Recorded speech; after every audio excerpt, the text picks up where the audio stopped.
Welcome to SportsCenter from our nation's capital. The Phoenix Suns, in pursuit of their first ever NBA championship, are 3 wins away. I'm Scott Van Pelt with you until 1 a.m. Eastern Time. Comprehensive post-game coverage. You know what to expect. Tim Legler will be here. He'll show you what the Suns did specifically to attack the Bucks defense. Stephen A. Smith here as well. We will hear from someone on the Suns, either Ayton or Bridges, we believe, or perhaps Chris Paul. And we'll get the Bucks' perspective on what went wrong. To the highlights. Words of being a terrible team. They got Ayton and Bridges in that same 18 draft. They're putting their fingerprints on it. As is Booker, as is Chris Paul. And you see the most points by a starting backcourt making a finals debut. So it's a very specific sort of criteria here. And Paul and Booker go for 59 in this one. And we welcome in Tim Legler. And Tim, a little bit later, you're going to show us some of the specifics of how Paul was able to hunt the matchups he wanted, but just the overarching sort of themes that stand out, bullet points from this victory from the Suns. What were they? First, for me, there was 2 completely different levels of sharpness in this game. I'm sorry, Phoenix was just so much more prepared, so much more confident, so much more sure of what they were doing, what they were trying to accomplish. They basically had Chris Paul and DeAndre Ayton be the absolute best versions of themselves, and Devin Booker does what he does. He got to his number. He didn't shoot the ball great, but to have your 3 best players play that well, and you look at Milwaukee, Giannis clearly wasn't himself. Chris Middleton was pretty good overall most of the night, and Drew Holiday wasn't very good offensively. Lost his aggressiveness once again. So for me, no comparison in the 2 teams tonight. That did not feel like, at one point it was 9 with 6 minutes to go. That felt like a 25-point game to me. Phoenix was that much sharper than the Milwaukee Bucks tonight. And the other thing that you can tell is the deflections, the active hands, the difficulty Milwaukee had just completing simple passes in their half-court offense shows you how prepared Phoenix was for what they were trying to do to them, what they were running, where their next body movement was going to be. I just thought Phoenix was all over this. And that's coaching, it's confidence, and it's an incredible amount of trust amongst their teammates and chemistry. They were ready. They did not look like the stage was too big for them at all. And that's a great sign for Phoenix going forward in this series. And we can tell you that Chris Paul will be joining us here on the show a little bit later. And Tim, let's widen this out a little bit to welcome Stephen A. Smith into the conversation. And Stephen A., I remember saying a while back on this show that for a team like Phoenix, who as a group had not competed in the playoffs yet, to win 16 games, man, that seemed like quite a mountain, right? I mean, that's typically there's a growth process here. They've got 13 wins, and Chris Paul's role in this 13th win, as you were there in the building, how would you best describe what he provided this Suns group tonight? Well, it was a sensational performance. You've got a veteran leader that's had 16 years in the league, and even with devoid of a championship, is still recognized as one of the greatest point guards to have ever played this game. But when you couple that with the inabilities of the Milwaukee Bucks, you look at CP3 and you say, well, duh, what did you expect from him? When you're going to put Bobby Portis on them, when you got Brook Lopez on them, when you got P.J. Tucker on them. Wilbon and I were just talking about that a few minutes ago. What the hell do you expect is going to happen? It is mind-boggling to me how I don't want to be insulting, but absolutely clueless the Milwaukee Bucks appeared last night in being prepared for this game. You know that CP3 and Devin Booker, you know what they're going to give to you, particularly when they're hitting their perimeter shots. But a guy like CP3 is literally picking defenders. Who am I going to pick on next? Right. And absolutely, positively no adjustment was made whatsoever, and that's why he looked so spectacular. So you didn't want to be insulting, but they were clueless. Yeah, I'm trying to be. Look, Scott, man, I'm trying to be nice, but at the same time, give you and our audience what it is. Tim Legler was right there. He's far nicer than me, I guess. But the bottom line is, he knows exactly what I'm saying. If you look at the adjustments and then look at the ball movement, look at how Monty Williams has these guys moving without the ball. But Milwaukee was standing around and just trying to give the ball to Middleton. I understand, and I'm trying to be nice to you, but Chris Paul's standing by, and so I'm going to have to say thank you for now, and we will welcome Chris Paul to the show. Chris, thank you. It's Scott Van Pelt. Welcome back to the program. A tremendous performance tonight. What's happening? You've been through so much in this game. There's nothing that's new to you, and yet this was, right? This is the first finals game, and I wonder what, if anything, about it felt different than anything you have experienced to date in your illustrious career. Another game, obviously. The stakes a little higher. The intensity was there, but we're prepared. Our coaches prepared us. All of our guys on our team, we didn't put in the work, so now it's time to get to it. And you did get to it, and just your ability to find the matchup you wanted and exploit it, was that what you came into this game sort of eyeballing? This is what we want to try to do. Well, you take what they give you. When they played big, they switched early, then they sort of went into a sort of a drop. Then they went small. We saw them switching everything against the Hawks. So, we just seen every coverage you could see all season long, and our team just has so much depth. So if you try to take one thing away, we'll just find the next guy. In Booker, Ayton, Bridges, and I'm talking just about the young guys for the moment, just because this is their first run through the postseason, Chris. You've been through it so often.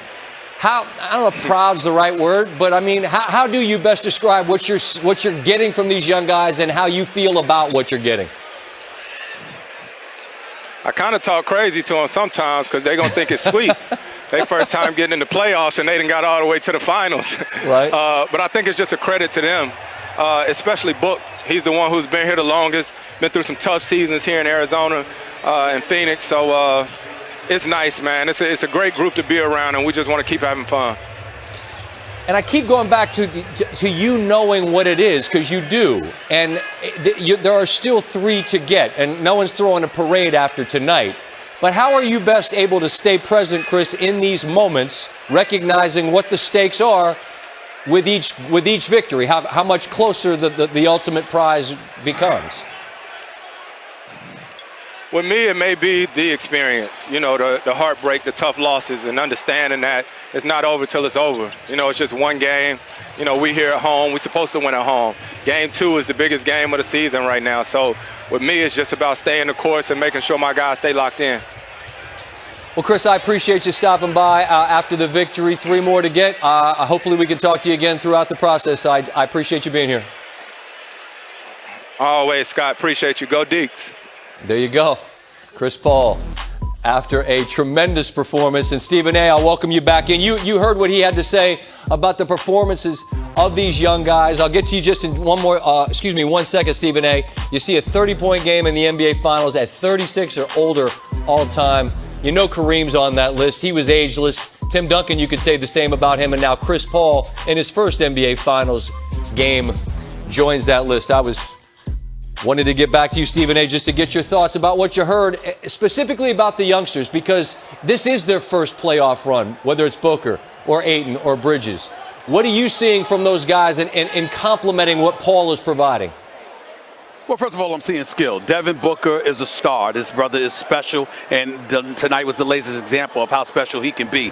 Let's give major props to DeAndre Ayton. He had about 22 points, 19 rebounds, and was a constant presence and force throughout this evening. Mikal Bridges came off and hit a couple of threes. Obviously, Cameron Payne, he doesn't shoot much, but when he puts it up, it usually goes in. I'm sorry, not Cameron Payne, but Cameron Johnson. And then you look at Cameron Payne, what he comes in, what he's capable of doing off the bench. But it's a tribute and a credit to them that they're willing to listen to the tutors, to the just the leadership and the guidance from a veteran like CP3. In today's generation of players, so many times we look at youngsters and they've got the skill, and because they've got the skill, Scott, as you've reported on so many occasions, they've got the skills, they've got the bag, they know what they can bring to the table, and as a result, they feel they have arrived, that they don't necessarily need to listen to anybody. But right. CP3 comes here, devoid of a championship, having had that escape him throughout his illustrious 16-year career, and despite the absence of a championship, they treat him like a champion because they respect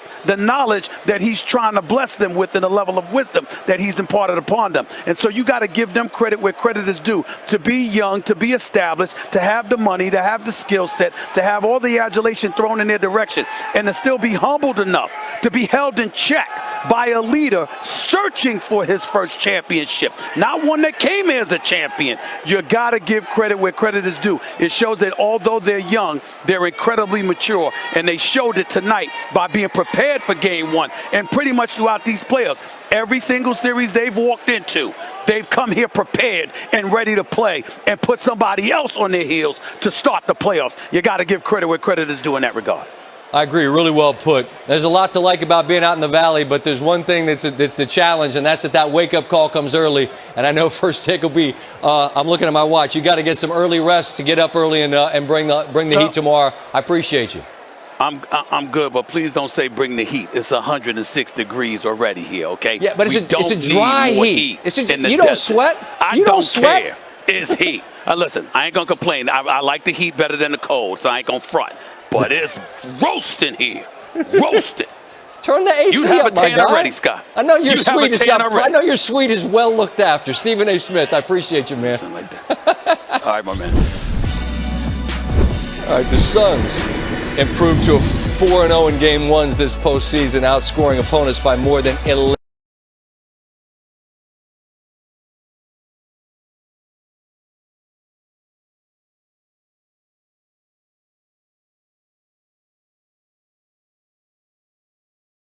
Per game. 11 of the previous dozen teams to go 4-0 in Game 1s went on to win the title. DeAndre Ayton, who we've been giving a great deal of credit to because he continues to earn it throughout this postseason. Another 20-point game on 80% shooting, fourth such game this postseason, the most by any player in the shot clock era, which dates all the way back to the mid-50s, so it's been a while. As for the 36-year-old NBA Finals rookie, Chris Paul, 32-9, the first player with at least 38-9 in an NBA Finals debut since Michael Jordan in 1991. Coach Bud on what he saw from Paul and the Suns.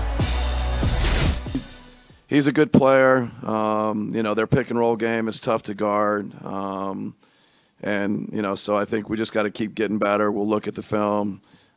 See how we can maybe take away some of the rhythm, to just take it where, or make it where he's not getting to his spots as easily. That'll be a big part of looking between Game 1 and Game 2. Mark Jackson, Jeff Van Gundy, again, kind to join us as they have been throughout this playoffs. And Jeff, as you listen to Coach Bud talk about look at the film, I mean, they're going to see Chris Paul finding any matchup he wants. How would you approach Game 2 if you're him? Well, I think the first thing you have to analyze is, do you like the matchups that you had on the floor defensively? And then, two, you started with the switching of pick and roll scheme and then went into a drop coverage. Again, they got what they wanted tonight against all of it. So, to me, how do you deploy Drew Holiday best? Is he best on Booker? Is he best on Paul? And how can we keep him on? You got to take away one of the two guys. You can't have all three of Ayton, Booker, and Paul all getting off. So I think these are big challenges because there are no easy answers to the pick and roll game of Phoenix. Mark, as a distinguished point guard that you were, as you watch Paul, I mean, I don't want to be over the top here and be guilty of hyperbole, but how do you best frame the performance that he had in his first finals game at the age of 36? Well, he was spectacular. Just did an incredible job of controlling the pace, winning the battle of 1-5 pick and roll on his own terms. Settled for nothing. Got to his spot time and time again, the mid-range jumper, and made him pay the price. He was absolutely spectacular, and the Milwaukee Bucks has got to make an adjustment of how they defended the 1-5 and 2-5 pick and roll. And to both of you, we've gotten the thoughts earlier from Tim Legler and Stephen A. Smith, and just the performance, and from Chris Paul, most notably, because he's the guy on the floor with these youngsters. They haven't been through these playoff battles, and I keep leaning into your experience with the process of learning it. These guys, this is their first trip around the block. I just wonder how impressed you are with what these young guys are doing in this first postseason. I'm very impressed, but I'm more impressed with the leadership. Monty Williams setting the culture. Trusting, also securing his own manhood and secure with him as a coach to trust Chris Paul to also be a leader. And then trusting Devin Booker. It's contagious all throughout this lineup. They've done an outstanding job of embracing each other and listening. Yeah, I love the roster that James Jones built here. I think they have a great complementary players surrounding their two stars in Paul and Booker. It's a really good team. They've been the best team in basketball record-wise since the bubble last year. And they're going to be tough to beat. And Milwaukee, they have the talent. They have the coaching. They have the players. I do think they're missing, because I love the unit they put on the floor with Giannis at 5. If they had DiVincenzo, it would give them another size, big, skilled player that they could deploy with Giannis at the 5. So I'm really interested to see who Milwaukee plays and how they play next game. Now, we'll get those answers on Thursday night. Look forward to visiting, hopefully, after that game's complete. Thanks, gentlemen, for the time. We'll talk again soon, okay? Thanks, Scott. Thank you, Scott. Yep, I appreciate you both. Talk about what this Game 1 win means. Well, you're 3 away, and history says you're 72% of the time you're going to win that series, including 6 of the last 7. You get off to that quick start. Still need 3 more victories. The Bucks have adjusted well throughout. A lot of folks seem to be projecting a long series. We welcome you back. SportsCenter continues with you till 1 Eastern. The Suns open up a 1-0 lead in the NBA Finals. The backcourt, the big story. Chris Paul, sensational. Devin Booker was as well. To the highlights of that backcourt, showing up and showing out. Chris Paul is what we're talking about. Oh, you're going to switch everything. Okay. How's that working out for you? Paul hits the bucket there. Once again, Lopez ends up on Booker. Booker did not shoot the ball particularly well. I believe 8 from 21. 8 for 21 from the floor. But Booker and Paul combined scored or assisted on 45 of the Suns' 57 in the first half. Paul bottoms from deep. On occasion, there's a question about Booker. You'll say, well, how's the defense? Well, and this one was excellent. Booker trying to chase Chris Middleton. Again, that's a make-miss league, as they often say, but when Booker, if they'd have made all 11 shots, we'd just say Booker was guarding them, and they made them all. As it turns out, the Bucks were 1 of 11 with Middleton and Holiday going 0 for 9 with Booker as the primary defender. There's Paul working on Bobby Portis, and that's not a fair fight. Portis is a very capable player who's been playing significant minutes and contributing in a big way. In the absence of Giannis late in that Atlanta series, but him trying to stop Chris Paul, well, that's what you get. And Booker, he's so good on off-balance shots. Sometimes the release looks flat, but man, he makes them. Booker and Paul versus Portis and Lopez, 9 of 14 with 25 points. More context now on Paul. Scored or assisted on 54 tonight. The 3rd most by any player making his NBA Finals debut, according to the Elias Sports Bureau, behind only Allen Iverson. That memorable game in 2001 against the Lakers, and Michael Jordan also against the Lakers. That was in 1991. Afterwards, Coach Monty Williams on how the relationship with Chris Paul, which goes back a ways, has evolved. Back then, I was probably more forceful with calling plays. Now, he'll read the game, I'll watch him, he'll turn to me and I'll be like, you call it. Or he'll be like, Coach, give me something. And then I'll be like, well, do this, that kind of thing, as opposed to me trying to run the whole deal.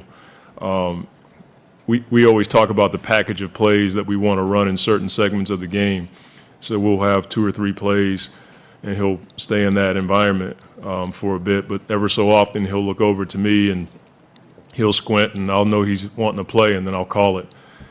Before, it was just me like, run this, run this, run this. Now, I try my best to stay out of his way because I know what he's seeing. And usually when he calls a play that I didn't give him, it's a play I wanted to run anyway. So I think that's the relationship that we've built over, being together twice and being in this situation with him. I think there's a trust there, and I think that helps. We welcome our friend Michael Wilbon, the Hall of Famer, to the show. This is the rarest of rare, Michael, the big event home game. So I hope you're enjoying that opportunity. And I'm happy we welcome you in off that sound from Monty about the idea of trust. And I wonder how the trust he has in Chris, the trust Chris has in his young guys, is revealing itself throughout this playoff run, but in particular tonight in the Game 1 victory. Well, Scott, I mean, that dynamic is such a great part of what the Suns have been able to put together this entire season. And, I think they come about it different ways. I mean, you see the sort of calm that Monty Williams has. And listen, he's always been that way. I mean, I've been watching Monty Williams on some level since he was in high school, again, a D.C. guy. Sure. And Chris demands it. And it doesn't mean he has to demand it verbally. But, I mean, I remember asking Devin Booker at some point very early in the season, the start of the season, after the practices and training camp, and I said, what is this like with Chris being this demanding? And Book, his eyebrow went up and he said, it's not for everybody. And Right.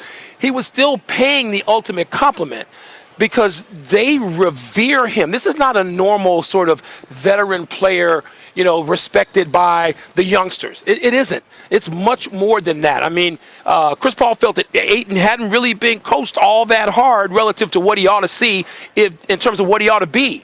And so you talk about demanding. I mean, Chris started this season that when people outside of Greater Phoenix weren't really paying attention, they have been, since the All-Star break. But the two of them, the marriage between Monty Williams and Chris Paul, superstar and coach, I mean, that's an enormous, enormous part of what's happened here this winter and spring and summer now. Rings in sports can be almost unfairly held against those that don't win them, in my opinion. If you go back to your typewriter column days, Michael, and you assess what the significance of this first step towards potentially adding a ring to Chris Paul's already lengthy resume, how would you go about describing what he provided specifically tonight? Well, I think that tonight was bigger for the Suns. I know it's the NBA Finals. It's big for everybody. It's not like the Bucks have won anything anytime recently. But Chris understands the entirety of this because he's been on the wrong side of it, Scott, as you know. Mm-hmm. I mean, he's been on some just unfortunate series enders, unlucky, not well played. I mean, Chris will run these down to you. He owns it, and he wants to get away from it. But to get away from it, you got to play away from it. It just doesn't go away. And so I think that once there was a point late in the season, which I talked to Chris, and he said, we know we can be really good. And I said, so how can you? Do you hear what I'm saying? Really, really good. For Chris Paul to say that, he's ramping up to the playoffs, and he understood what was possible. And then you get in the playoffs, and you beat LeBron and the Lakers, no matter if Anthony Davis is injured or not. You sweep Denver, you beat the Clippers, you go through these things that he had been on the other side of. I mean, Chris Paul had been within what? A game or a good really quarter of beating the Golden State Warriors when he was with Houston and he pulled a hamstring and he was the guy. People keep saying, well, we put an asterisk next to this because, the Suns aren't playing teams with their best players. What about the teams that got Chris Paul and his team but without their best player or their most important player in Houston when it was Chris Paul with the injury? So he realizes these opportunities don't come along often. And while he hasn't said this, Scott, I'm certainly thinking this as somebody watching this team a lot. Think of the Western Conference next year. And if you just sort of say to yourself, oh, we got another shot at this. We got a young Booker, and we got this, and now we got a great coach of the year. And you come back and you got Kawhi back in the lineup for the Clippers, and you got Anthony Davis and LeBron healthy, and you got Jamal Murray healthy, and you got what other changes are going to happen in the Western Conference. You can't look later. You got to look now. And I thought Chris played with that urgency both against the Clippers in that clinch game, and I thought he played with it certainly tonight, and everybody followed his lead. That's the big part of this. They follow him with a dedication and a fervor, if you will, and I think that really speaks well of everything Phoenix has got going on. Michael, I can't tell you how many times, particularly at the Masters, I've said, when that opportunity presents itself, you better grab that jacket by both lapels because you think it's coming later and it might never knock on your door again. Look, still 3 wins to go. No one's throwing a parade yet, but they win the first one. I just have a last sort of overarching thought about these finals, Michael, because, look, you get to go to Springfield because of a career that's been distinguished in a lot of ways, but you covered so many finals. This one lacks a familiar villain or protagonist? Because you're talking about 75 years combined not being here. I'm interested in how did it feel, just in terms of this is the finals, and these are teams that we're not familiar with being on this stage. I just wonder how you sort of consumed it. Well, Scott, I'm certainly involved in it. I'll admit emotionally in a way that I might not be with others, because I'm the editor on Chris's very personal project, which has less to do with the season than it does with his life and family. And so I've been sort of close to him and that all season. And when he was going to be traded to the Suns, it was something I sort of had to sit on for a few days, because he thought this was going to happen. He was going to come here. He wanted to play with Booker. And so the Suns have been, to me, as good a story as there's been in the NBA this season. And I know the story's been dominated, the season's been dominated by injuries, and this person out, and this star out, and this superstar missing. And the Suns have somehow navigated that without having it, even though it looked like it might happen to Chris again. First game, remember, against LeBron, he suffers that injury with the shoulder. We don't know what's going to happen. Then he tests positive for COVID, which statistically, when you've been vaccinated, is just something that doctors say is insanely, it's like next to impossible. So that story, for a lot of people, is good enough. But Scott, I think that it's really important. Look, the league can't live off of LeBron and Curry forever. They can't. And the league got caught in this way with Michael Jordan, right? Well, how long did the hangover after Michael's retirement, the last retirement, how long did that last? It lasted for years, and the league couldn't get away from it. The bad basketball played. Oh, there are no marketable stars. I don't know if that was ever true, but that was the perception. Now you've got people, and this goes away from Chris a little bit, like Devin Booker. I mean, who is a star, who people are just really seeing and appreciating for the first time. I did a cover story piece for the network in January, maybe early February, about Booker being the most anonymous superstar in the league. And he was. Not so much after 3 series wins and he comes out here and does this in game 1. But I know what you're saying. You're right. There's an unfamiliarity here. The league better push this. They better learn how to do this. These are guys that we're going to see, and there's going to be another young cast of them moving up. DeAndre Ayton, don't let me miss him. So there are players that people are going to grab onto for the first time. You're right. It is something that a lot of people, maybe casual fans, are looking around saying, I don't know, how much am I going to buy into this? But I think if you watch particularly the Suns, and, this is Antetokounmpo's first time reaching the finals. So I think there are a lot of people there that folks can identify with, but it's going to take more games, more performances. And if the Suns continue to play like this, and I think they can, they are going to emerge from this as a team that is familiar. And they'll join those other teams as they return their stars next year. I should have mentioned the Nets in there as well, that I think people will feel differently about. But this is a chance for a coming out party for a couple of teams and several stars. Well, I agree. Listen, you could be a star, just like the golf analogy. You can be a star in the game, but you need to win a major in that sport. You need to win titles in this sport to be truly minted as legendary. And these two teams have that opportunity. As always, Michael, your time's appreciated. Be well, enjoy, all right? Scott, thanks, man. Appreciate it. So it comes in a losing effort, but it is an NBA Finals debut from Giannis coming off injury that's still impressive. One of just 6 players in NBA history with 20 and 15 in the NBA Finals debut. As fate would have it, his opponent, DeAndre Ayton, that Michael was just mentioning, joined that list in Game 1. Coach Bud, who you heard from earlier on what he saw from his 2-time MVP, Giannis, tonight. I thought there were a lot of good things. I mean, I think, considering, 5 days and, what he's been through these last 5, 6, 7 days, I think, 17 rebounds, 20 points, some great playmaking, passing, defending the rim. He's just like everybody else. I'm sure we'll find some things where he could be better. And, I think, usually it takes him playing. He's a rhythm guy. So, I'm excited about, how he'll improve from game 1 to game 2. We'll see how he feels. But, I think play-wise, he always gets better when he plays. We welcome Tim Legler back now as promised. And what's so fun about having you here is I can just come in the office where you're taking your notes and watching and just kind of just shake my head and giggle at what we're watching here thinking, This approach from the Bucks doesn't seem like it's going to work. What can you show us about what Chris Paul did? When they lay me to rest, it's going to say on my tombstone, here lies a guy who never understood unnecessary switches and drop coverage. All right, I'm telling you right now. Big-ass tombstone. I don't get it. It is going to be, because I don't get it, and the Phoenix Suns were prepared for it. Mm-hmm. And, some things you put in terms of sets that you want to try to execute. Other things are just reads that you teach over the course of a season. And here's what I'm talking about, this unnecessary switching. I just don't get why. If you're PJ Tucker, you're on the ball. No screen is set. This is not a screen. This is a slip. There is absolutely no reason right here why Giannis Antetokounmpo is going to jump out. Why not just on this slip, just let Giannis go with him? You wanted PJ Tucker on Chris Paul for a reason at the start of the possession.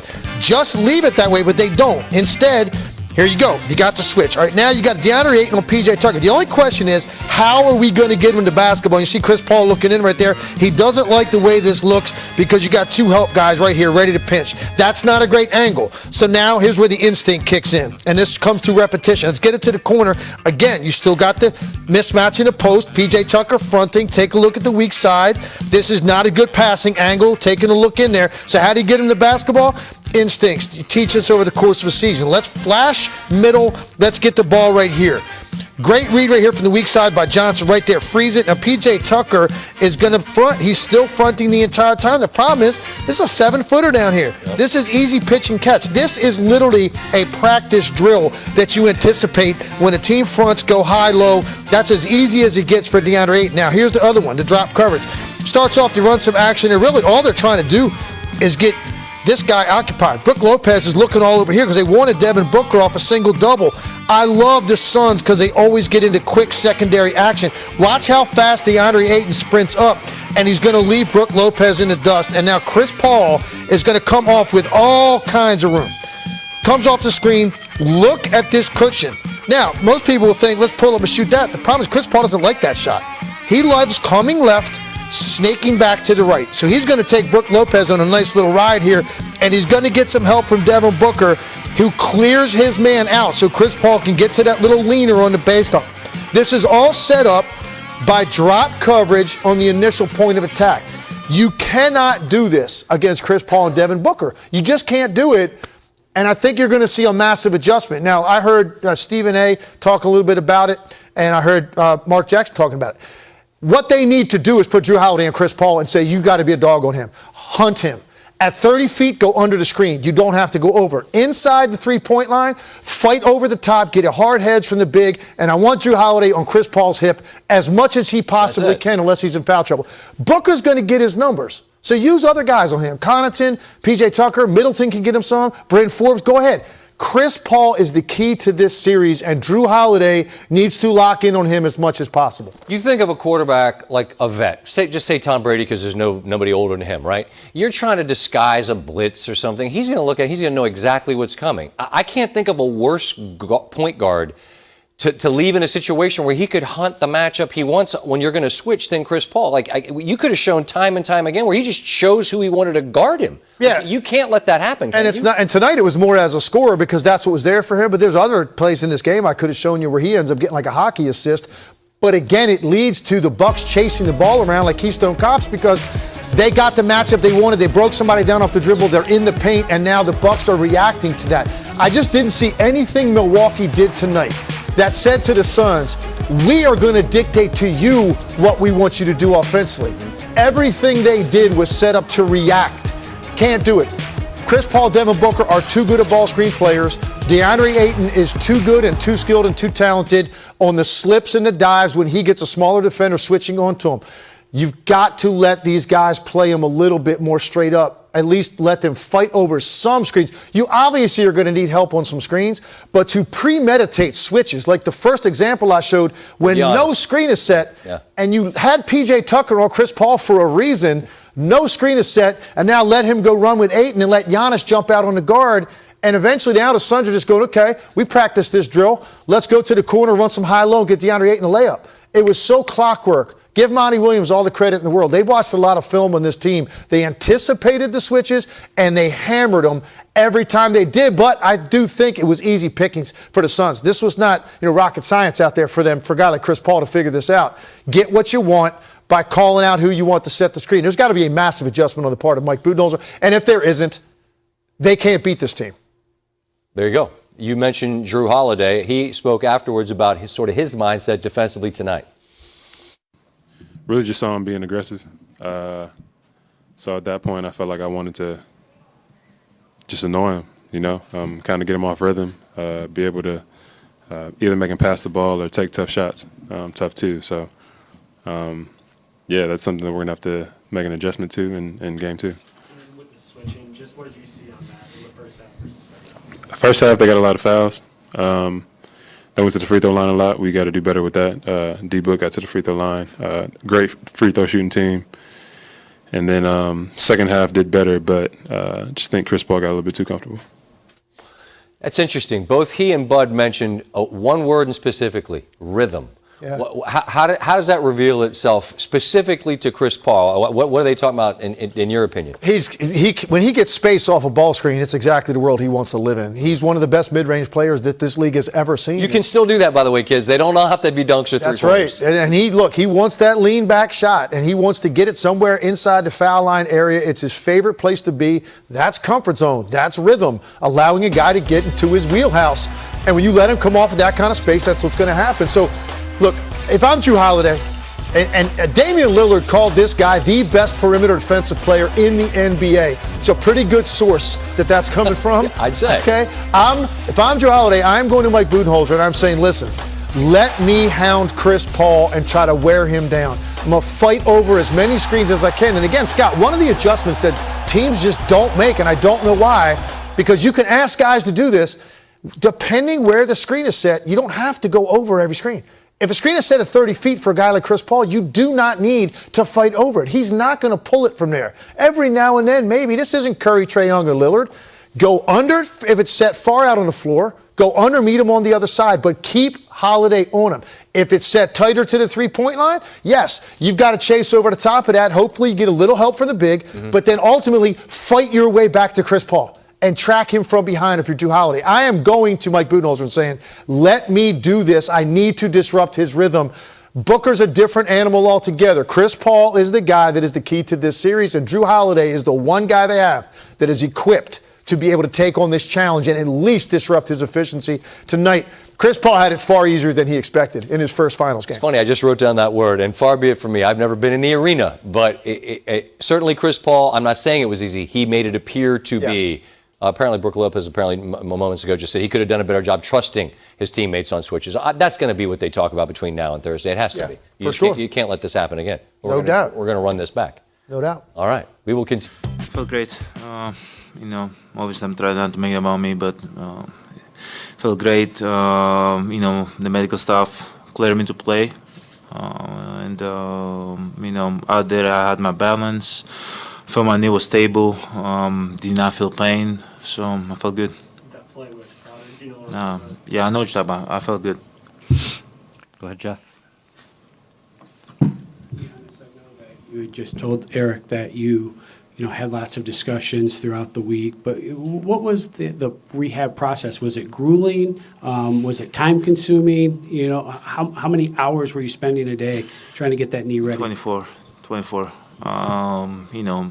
From my treatment, from lifting, from getting on the court, pull sessions, keeping my foot elevated, like it's 24 hours a day. And obviously it wasn't easy, but, I was willing to do it. And I think, the medical staff had a great program for me that I was able to, do what I have to do to stay in shape and at the same time recover and, not have a lot of swelling in my knee.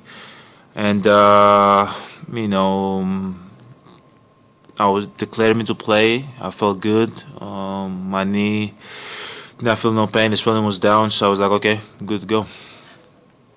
Lori?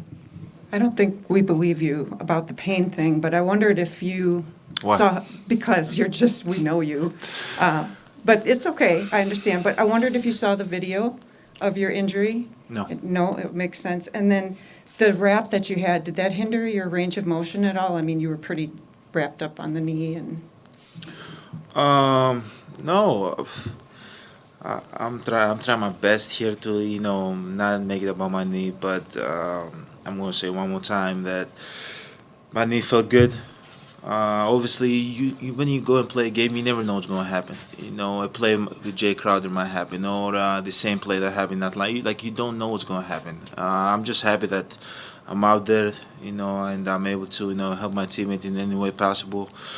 And participate in NBA Finals, my first NBA Finals. So I'm just, try to, put my attention in that and not in, if my knee hurts, if I feel, At the end of the day, I'm out there. I feel good. I don't feel pain. I can run, I can jump, I can set screens. I can rebound the ball. I can do stuff. So I'm good. I'm happy. I'm happy that I'm out there. At the end of the day, I haven't watched the clip, but when the play happened, I thought I'm going to be out for a year. So I'm just happy that two games later, I'm back. Tried to make it not about his knee, but obviously people had questions. Suns minus 180 to win the series early on Tuesday with a Game 1 victory, and now minus 360 at Caesars Sportsbook by William Hill. If you're interested, Phoenix is laying 5.5. Gales history to have 20 and 15 on an 80% shooting performance in a game. The other three, how about a list you're on with Wilt because he's on every list, Kareem and Bill Russell. You have to, I don't even know if the young man fully understands how great this list is. Wasn't alive when they were playing, really, but that's okay. He's here now, and he is enjoying every bit of this. I'm just happy because I woke up saying, this is just one game closer. You know what I'm saying? I get goosebumps. Sometimes I overwhelm myself on the way to the game. I'm having a lot of fun because my guys in there, they keep me level, and, they keep me intent with it.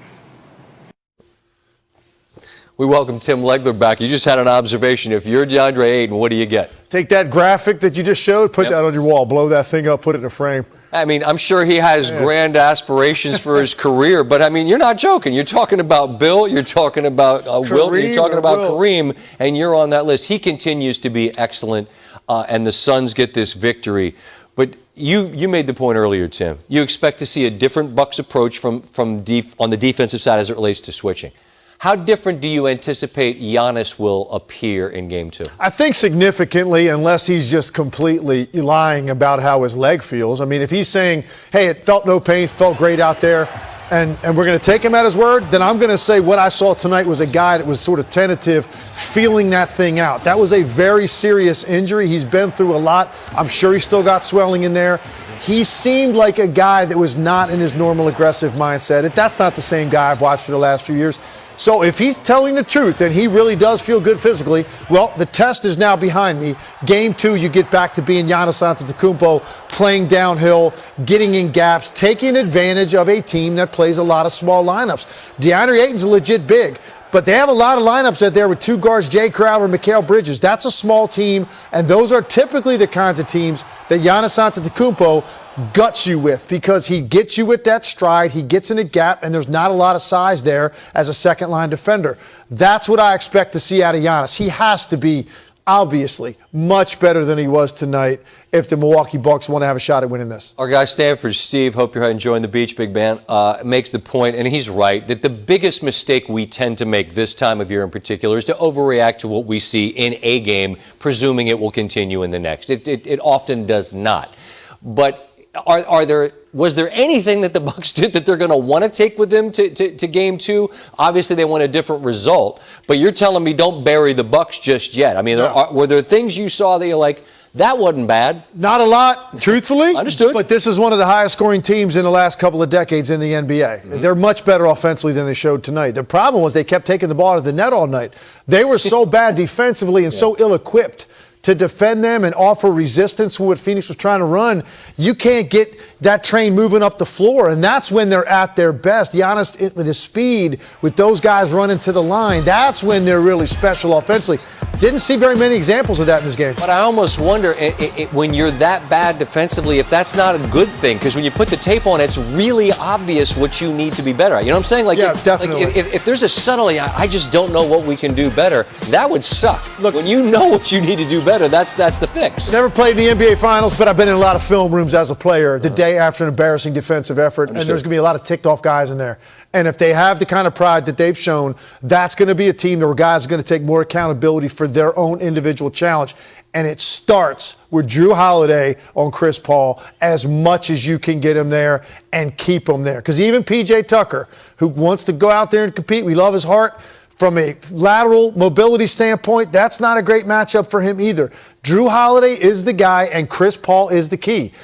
You've got to get as many minutes as you can with Drew Holiday fighting over screens and insisting on taking on that matchup, even if it means you give up a little bit offensively on the other end. Let other guys make up for that. That should be your main responsibility in this series. We get 90 minutes, man. We can air it out. This is good fun, right? Definitely. This like takes us back to our days in the CAF up in Connecticut when we just sat down and just chatted over some dinner. We're going to do it again on Thursday night, Tim.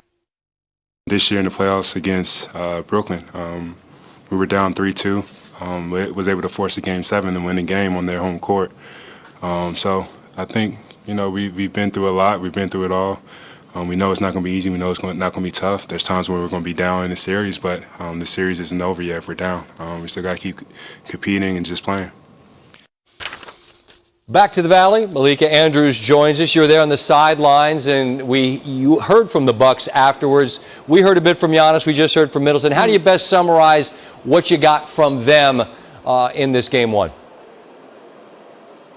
Well, the most important thing about this Game 1 for the Milwaukee Bucks, Scott, as you know, is that Giannis Antetokounmpo, not only was he back, not only was he able to play, but he was his physical self. And Chris Middleton said, you know what, Giannis probably isn't at 100%, but I would say he's at about 90%.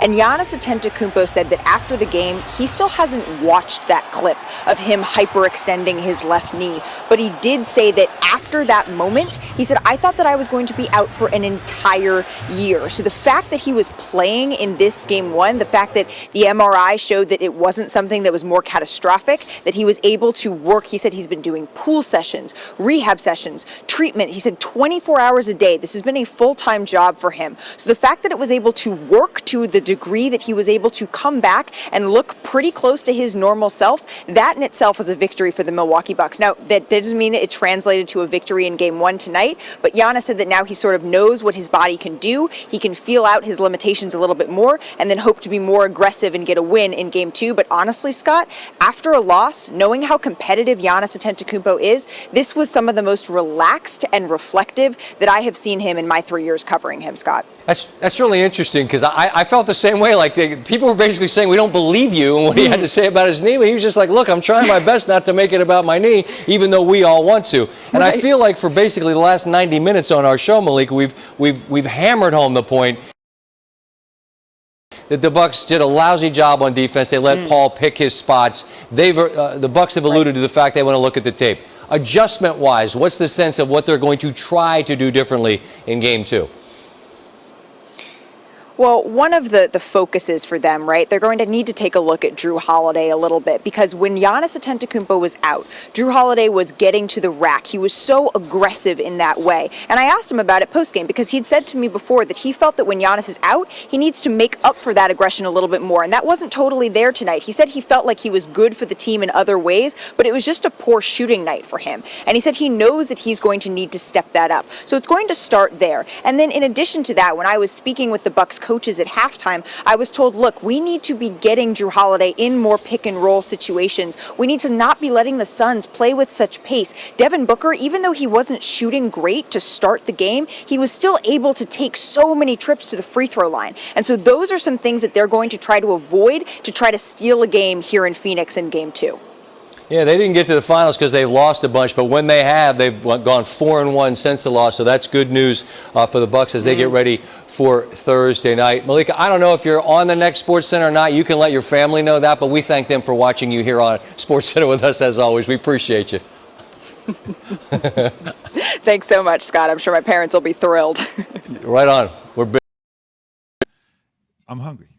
We start the show. I can't help it because what happens is we're talking about breakfast. Yes. We start getting into sausage, egg, and cheese sandwiches, and whether it's on a versus roll, bacon, yeah, roll bagels, versus you go bagel. sausage, you go, and that's it. Like, and we were talking also about what pairs best with it, and I'm thinking of like raspberry iced tea. So I'm The not orange juice thing, that's old school. It's too much acid, too acidic. Let me get comfortable here. You know? But I'm a big breakfast person. I don't get to have breakfast here. And Key is sending us, Key will be back later in the week. Key is sending us pictures of him making avocado toast, which looked, by the way, amazing. First of all, hard eye roll to your co-host Captain sending pictures. I was like, bring breakfast when you come back by. I don't want to talk to you. Right. He said, we can't have this on Right. set. No, yes, we can, Don't Key. Yes, bring we it. can. Like, don't tease us. Also, breakfast for me. So I'm not a big juice girl unless it's like legit fresh pressed juice. Okay. But breakfast for me is usually like omelet, avocado toast, omelet, spinach, mushrooms, onions. That sounds good. Avocado toast. Yeah. The one deli near us, you can get a fresh pressed juice. It's called the Hangover Helper. Apple, beet, ginger, and orange. And there might be something else. Ginger in there. always seems to be in It's everything delicious. that. I'm obsessed with ginger. Yeah. I said to my friend the other day, can I name my future kid Ginger? She was like, no, name the dog Ginger. Don't name a kid Ginger. Why wouldn't you? fine. Why? I don't know, Ginger that's what was she one said. of the most popular characters in the history of There you go. sitcoms. There you go. So why wouldn't you go? Bring it back. It's a classic name. I think Ginger's an adorable name. Listen, there's no naming of children right now in my life, so let's move on. Are you sure? I'm positive. We shall move on. If you could put a name on game one, what would you put on it? Stinker. Really? Yeah. You weren't thrilled by this? I love this Phoenix Suns squad, and I picked them to win the series, but it wasn't as compelling a game that I was hoping You're for. right. 118-105 didn't feel like, and again, it's 13. Was there a point at all in that game that you were like, oh, the Bucks are going to make a push here, or the Bucks have got this, or it felt like the Suns felt like they were in control from the get. I mean, it just seemed like there was nothing the Bucks could do defensively. We're going to do our overreactions to game ones coming up in a little bit because we love doing that after game. It's just like week one of the NFL. We go nuts. We also do game one as well. But it's just like it felt like the Suns were always in control here. They felt like the more prepared team. And Chris Paul was fantastic in his NBA Finals debut. Almost everybody was fantastic in their NBA Finals debut. Everybody wearing orange or purple, that is, on that side Devin of the Booker ball. couldn't make a three, but other than that, he was very good. I get that he couldn't make a three, but what is he, 10 for 10 from the free throw line? Which helps, I mean, that's legit, and it's easy points there. Listen, I had the privilege of joining the pre-halftime and post-game coverage last night with Kevin Winter, PJ Carlesimo, and then, of course, Mark Kestecher, Doris Burke, and John Barry were on the call. So listening to those guys up close as we prepared to, get in and out on the radio call, Barry's like, what are they doing on his screen? Like, nobody can defend Chris Paul over the course of the game, which we all could see. And so for that, it felt like it was never going to be a contest. Winter and I were like, this is a wrap. And of course, Coach Carlesimo, with all of his experience, is like, I don't know, the Bucks just scored 11 straight. They're going to make a run. And they did. But when you get to 9 and Cam Johnson makes this tremendous defensive stance on your MVP, right? Well, there goes that. Yeah, that's the problem too. When you're down by so much, like to make it's so hard to make that kind of a comeback. You can score, 11 in a row, and it only puts a dent, and all it takes is that one big shot to stop the momentum. As you mentioned, though, look. And we've kind of felt this about. Remember the Bucks against the Nets, and Mike Budenholzer. It's like you got to make adjustments. You got to make adjustments. 48-point The switching on screens is something that it's become a thing in the NBA. 1 through 5, we can switch. A lot of teams feel that way. We feel confident no matter who it is, they can guard. But when you go big, when you have Bobby Portis out there or Brook Lopez out there, you can't do that. And other teams see that, and they're going to put you up and try to get that matchup they want. That's how you run things. That's why Monty Williams had such a great game plan. Tim Legler, ESPN NBA analyst, of course, he was on SportsCenter last night, and he talked about how the Suns looked like the more prepared team. There was two completely different levels of sharpness in this game. I'm sorry. Phoenix was just so much more prepared, so much more confident, so much more sure of what they were doing, what they were trying to accomplish. They basically had Chris Paul and DeAndre Ayton be the absolute best versions of themselves, and Devin Booker does what he does. He got to his number. He didn't shoot the ball great, but to have your three best players play that well. And you look at Milwaukee, Giannis clearly wasn't himself. Chris Middleton was pretty good overall most of the night, and Drew Holiday wasn't very good offensively. He lost his aggressiveness once again. So for me, no comparison in the two teams tonight. That did not feel like, at one point it was 9 with 6 minutes to go. That felt like a 25-point game to me. Phoenix was that much sharper than the Milwaukee Bucks tonight. It's a great point that he made about the switching. It's a great point he also made about which team was sharper than the other.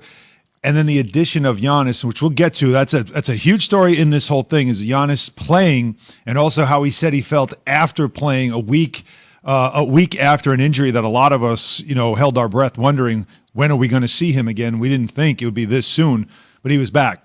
But you mentioned the Suns. He mentions the Suns. Let's talk about it. Devin Booker did not shoot well from 3. You said 10 for 10 from the line, and he finished still with 27 points.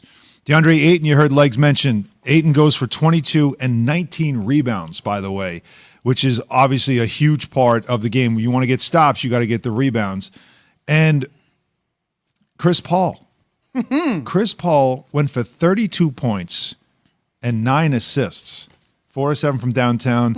And, man, it looked like he went back in time a couple of times, right? When he was getting the matchups he wanted, a ton of ISO scoring. Tons of it in this game for the Suns. They got the matchups they wanted, and Chris Paul was the engine of this team. And eventually he's going to be the facilitator once they start figuring out you got to get the ball out of his hands. But in this first game, what a debut in the NBA Finals for him. Chris Paul dropping 32 points last night in Game 1 for the Suns in their win over the Bucks. Overnight delivery brought to you by USPS. Business is changing, and USPS is changing with it. Find out how at USPS.com/New Roots. The United States Postal Service, priority you. So, again, we'll do the overreaction thing. Can't wait. But from the Suns' perspective, though, This is exactly how you wanted this to go. This is exactly how you wanted this to go because you set the tone already that Chris Paul's the engine. Devin Booker actually can play better, believe it or not. Even after 20, he can play better. And then DeAndre Ayton, who is still a very young player, established himself against a big front line, against Giannis being in the game. So you got a lot of length with the Bucks. 19 rebounds. That means he was a beast. 17 defensive rebounds for him. So it's not like he was getting tips that get you those extra cheap, right? They give you cheap offensive rebounds when you just tip it. No, he was getting defensive rebounds to get the stops you needed. And what a difference maker he is. So for the Suns, they win Game 1 in every series. They did it again, and they set a tone already now for the finals. Well, it wasn't a big deal last night, but you do wonder in terms of depth. And it probably will not be a large deal. I remember when I used to substitute teacher, it was small deal or little deal. It's a small deal. Dario Saric, the injury, just in terms of the depth, and if DeAndre Ayton should get into foul trouble. So of course you hope that he's able to get back out on the floor for this squad. But as much as we talk about the headliners, Cam Payne, big time 3, and then an idiot 3, but that's okay. The mistake response was there from this Phoenix Suns squad. But you got good minutes from him. You got great minutes from Cam Johnson. Right. So to me, just as important as obviously CP3 and Book are, the depth of this Phoenix Suns squad is, for me, one of the reasons in which I favor them to win the series, because they play with such tremendous continuity and confidence. And we talked about it a ton yesterday in the pregame. And then you hear the sound from Book and CP3 about the accountability, about how they, were getting after it. And this dates back to last year's bubble. And if you start the clock from then to now, they have one of the best records overall in the league. So this is a unit that has continued to be called up, if I may use Monty Williams' phrase, for this moment. And yesterday, they look like that. Yeah, it's incredible. Again, throw all the asterisks out, whatever you want to say. You get to this point now, it's going to be about winning and winning the chip, getting that trophy, and the Suns still look like that team that can do it. Now, we thought without Giannis, maybe the Bucks wouldn't be the same team, and that's why the Suns can win the series. But Giannis played, and it didn't seem like to make a difference. Or did it? That's something that Monica wants to talk about coming up. DeAndre Ayton, again, 22 points, 19 rebounds while shooting 80% from the field. I told y'all put some respect on this man's name. Around the basket, he does not miss, and that's huge. And that's also Stats Incredible, brought to you by My Computer Career, training for a better life. So let's do it. Let's do it. The overreactions from Game 1. Because let's go. You watch the game, and you're like, this is how I feel about this. Let's go. Right away, that's how we feel. So we'll discuss that. overreactions and yours as well. 888-729-3776, 888-SAY-ESPN. So that we will give you after I give you this from Straight Talk. So it's time for some Straight Talk. Because he's not. He said he felt fine, but we'll play that in a second. But if he's not himself, defense is going to be how you win this thing. And Golly. 118, that's not good defense. Get it done. No. Giving up 30 points in the first quarter. But as we like to do, let's overreact. Shall we? But before we overreact, let's acknowledge, with Straight Talk, brought to you by Straight Talk Wireless, that Giannis did play. And we weren't sure if he was going. He went from doubtful, right, to questionable, and then he was in the lineup after trying it out in pregame. He played 35 minutes, 20 points, 17 rebounds, 4 assists, 7 for 12 from the free throw line. I laugh because that's a story with him. 1, 2, 3, 4. And everybody gets to like 13 by the time he shoots it. It should be a violation every time. Do Are you we counting notice, too fast? But do you notice some of the fans, like there's part of the fan base that tries to count like the official and slow, and then the rest of the fan base is like 1, 2, 3, 4, 5, 6, 7, 8. They speed it up. But it's like the official, usually like they count The cadence, with the hand. But the officials aren't. They're actually pumped, like they'll clench their fist and do their count that way, so it's visual, but they don't want to make it obvious. Imagine officials just go, like Joey Crawford would be like, it's like an orchestra. Yeah. So funny, my dad's an official. When this first became a thing, he was like in the house like, you're not supposed to, you don't start as soon as he catches the ball, you give him a beat. Like I was like, Dad, you do your official thing. It's still right there on your official thing. Yeah. I know the fans are fast, but in legit time, it's a little slow. But Giannis did play, like I mentioned. He did play, which for him, as you hear him talk about right now, was a bit of a surprise. My knee felt good. Obviously, when you go and play a game, you never know what's going to happen. I play with Jay Crowder might happen, or the same play that happened. Not like you don't know what's going to happen. I'm just happy that I'm out there, and I'm able to, help my teammate in any way possible. I feel good. I don't feel pain. I can run. I can jump. I can set screens, I can rebound the ball, I can do stuff. So I'm good, I'm happy that I'm out there. At the end of the day, I haven't watched the clip, but when the play happened, I thought I'm going to be out for a year, So I'm just happy that two games later, I'm back. He thought he'd be out for a year. Scary. We all probably did, right? That injury looked nasty. And he didn't watch the replay, but we all saw it maybe way too many times. Like, I'm that guy because I've been through ACLs a couple of times. Like, the minute you see it the first time, I'm like, nope, don't need to see it. I know what that is. I can feel it. Why are we so obsessed with replays on injuries? Yeah, I don't know. It's weird. What was the worst injury you ever had? Personally? Yeah. I broke my nose my freshman year. Caught an elbow. Ouch. And I just remember being on the ground like, I'm fine. My teammates is like, no, you're not. There's blood everywhere. Why is Go your nose train. pointing that way? It's like, I'm fine. I just got hit in the nose, right?